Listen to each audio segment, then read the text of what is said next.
in Adobe InDesign, and I'm going to draw some text boxes and link them together, but I'm going to do different shapes. Like this isn't even really a text box, because there's standard way you draw text boxes. You get the type tool and you drew that and you type. So you can get a little bit more crazy with it. So let's go, let's do a square, and this is just a frame. You'd put an image in, whatever you can do there. I'm going to then get the ellipse tool. I'm going to make a circle, and then I'm going to get the pen tool, and I'm going to draw that weird shape you saw on the thumbnail or something similar. So I'm just going to draw like a whatever shape, and just so you can see that, whatever custom shape you want, you got.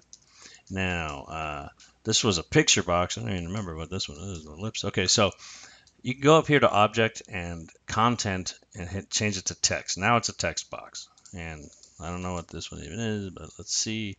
Object, Content was unassigned. Now it's text. And Object, Content, text. And yeah, we can make them different colors. Let's do that real quick.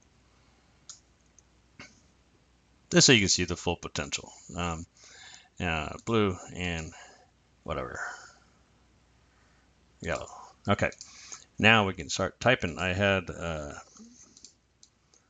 some text here. I'm going to just paste in here instead of typing it.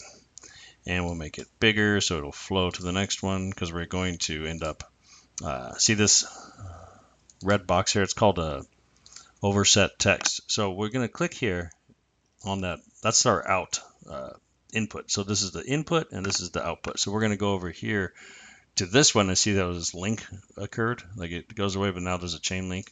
Now it's there. So now it's flowing through there. Now I want to click on this and I want to take it to this one.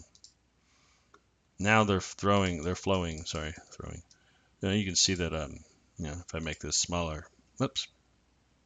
But yeah, it's, this is all in there. See this? Boom, it's gone there, and then I can paste it again, so it just keeps on going. So this is all linked together, and it works basically any shapes inside, and you can convert any shape that you do draw here. You can convert it into a text box by content, and then like I said, in and out. So you click on the out link, and then you go to the next one, and you click on it, and there you have it. Hopefully that helped. Let me know in the comments below.